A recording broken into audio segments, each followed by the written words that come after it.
ये कहानी है सुल्तानपुर के रजत की। रजत स्कूल में पढ़ाई कर रहा था। वो देखने में बहुत ही सुंदर और हैंडसम लड़का था, साथ ही पढ़ने में भी बहुत होशियार था। रजत के पीछे स्कूल की सारी लड़कियां फिदा थी, लेकिन रजत को लड़कियों में बिल्कुल भी दिलचस्पी नहीं थी। रजत के सभी दोस्तों की कोई ना कोई गर्लफ्रेंड थी, पर उसकी कोई गर्लफ्रेंड नहीं थी। तो अक्सर उसके दोस्त उससे सवाल किया करते थे, रजत तेरी कोई गर्लफ्रेंड क्यों नहीं है? रजत उनकी बातों को हंसी में टाल दिया करता था। एक दिन रजत के स्कूल में एक लड़की आती है, टीना नाम की। टीना बहुत ही सुंदर लड़की थी। पूरे स्कूल के लड़के टीना के ऊपर फिदा हो जाते हैं, लेकिन उसकी नजर सिर्फ रजत पर थी। सिर्फ उसको ही ढूंढते रहती थी। रजत का हंसी मजाक करना उसे बहुत पसंद आया।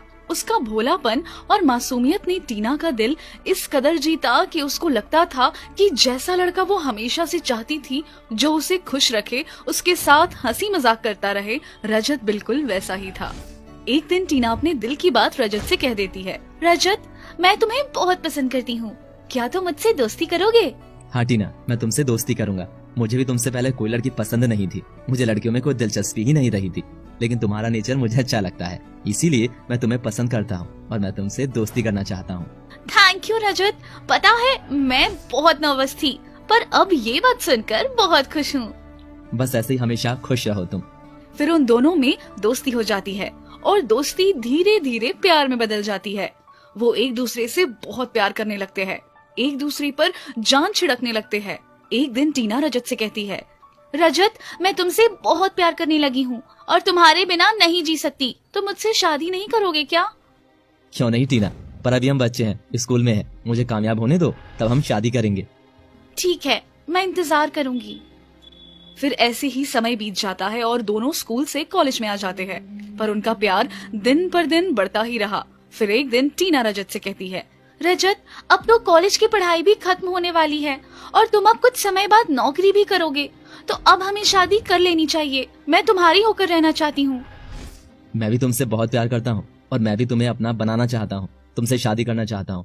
लेकिन तुम तो जानती हो ना कि हम दोनों की बात अलग है, पर घर वाले नहीं मानेंगे। मुझे कुछ भी समझ नहीं आता कि मैं अपने घर वालों से कैसे बात करूँ।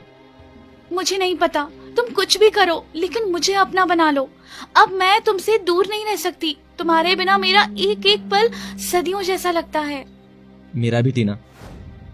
फिर रजत पूरी रात बस यही बात सोचता रहता है कि कैसे वो टीना को अपना बनाए, वो अपने घर वालों से कैसे बात करे। तभी एकदम टीना का फोन आता है और वो कहती है, रजत, मेरे घर वालों ने मेरे लिए लड़का देखना शुरू कर दिया है। अब हम क्या करेंगे? मैं तुम्हारे बिना नहीं रह सकती, मैं मर जाऊंगी तुम्हारे बिना। टीना, ये तुम क्या कह रही हो? तुम्हारी इतनी जल्दी शादी कैसे हो सकती है? अभी तो मैंने घर वालों से बात भी नहीं करी है और तुम्हारे घर वालों ने रिश्ता देखना शुरू कर दिया। पर तुम चिंता मत करो, मैं कुछ करता हूँ और अपने घर वालों से हमारे रिश्ते के बारे में बात करता हूँ। कुछ करता हूँ का क्या मतलब है? बात करो और मुझसे शादी करो, नहीं तो मैं किसी और से शादी करने के बजाय मरना पसंद करूंगी। रजत फोन रखता है और पूरी रात सोचता है कि वो क्या करे। फिर अगले दिन रजत टीना को फोन करता है, लेकिन टीना उसका फोन नहीं उठाती। ऐसे ही समय बीत जाता है। रजत फोन करता और टीना या तो फोन उठाती नहीं, और अगर उठाती है तो कुछ ना कुछ बहाना बोलती है कि बिजी हूँ, ऐसा कहकर फोन रख देती है। रजत को कुछ भी समझ नहीं आ रहा था कि टीना को एकदम से क्या हो गया। एक दिन टीना का फोन रजत को आता है और वो कहती है, रजत, मैं बहुत दिन से तुमसे कुछ बात करना चाहती थी। बोलो टीना, क्या बात है? मैं तुमसे ये कहना चाहती हूँ कि मेरे घर वालों ने मेरे लिए लड़का पसंद किया है और वो लड़का मुझे भी पसंद है।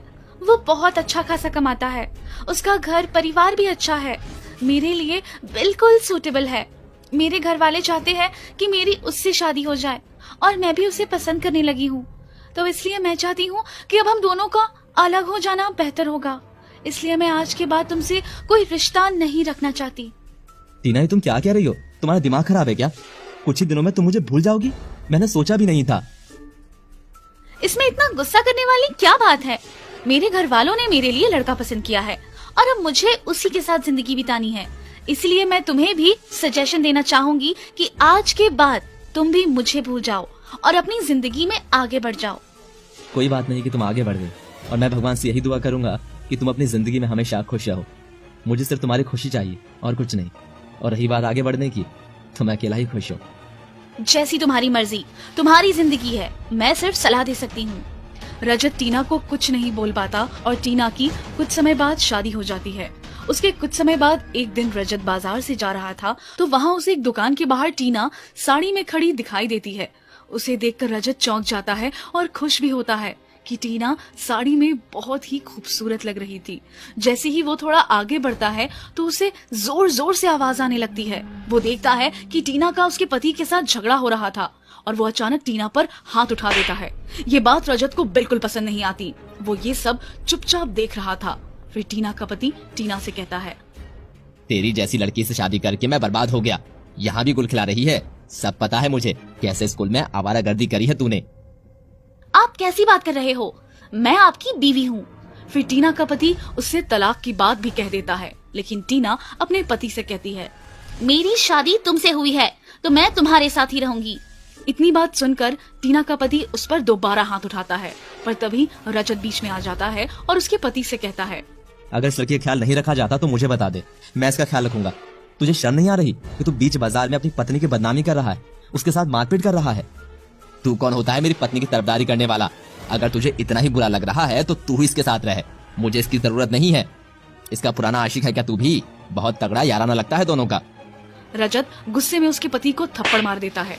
फिर उससे कहता है, हाँ मैं रख लूंगा इसका ख्याल, और मैं इसको बहुत पसंद करता हूँ और मैं इसका जिंदगी भर ध्यान रखूंगा। आँच नहीं आने दूंगा इस पर। तेरे जैसे आदमी के पास अब इसको एक पल भी नहीं छोड़ना चाहता मैं। किसी को कुछ समझ नहीं आ रहा था कि टीना का पति ऐसा क्यों बोल रहा है। सब लोग चुपचाप ही तमाशा देख रहे थे और टीना उसकी सारी बदतमीजी भी चुपचाप सहन कर रही थी। फिर टीना का पति उसे जबरदस्ती अपने साथ लेकर चला गया। रजत भी टीना के लिए परेशान होने लगा। इस घटना के कुछ हफ्ते बाद रजत किसी काम से शहर जा रहा था। तभी उसे रास्ते में सड़क किनारे टीना दिखाई देती है। टीना बहुत बुरी हालत में होती है। उसके कपड़े भी फटे पुराने थे। रजत ये देखकर बहुत बुरा महसूस करता है।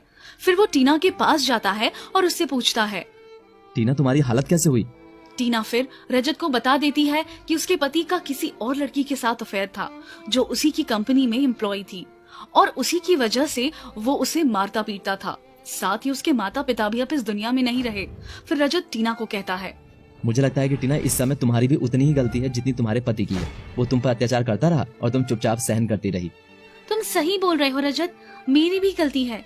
तुम चिंता मत करो टीना, मैंने हमेशा तुमसे प्यार किया है, आज भी करता हूँ। तुम हमेशा शादी के लिए बोलती थी ना, तो चलो मेरे साथ। फिर रजत एक दिन मंदिर में जाकर टीना की मांग भर देता है और उससे शादी कर लेता है। टीना को अपनी गलती का एहसास होता है कि रजत जैसा अच्छा और सच्चा इंसान छोड़कर उसने बहुत बड़ी गलती की थी, जिसकी सजा उसे किस्मत ने दी। अगर टीना रजत के प्यार को ठुकरा कर गलती नहीं करती तो शायद उसके साथ ऐसा नहीं होता और वो दोनों खुशी खुशी रहते हैं।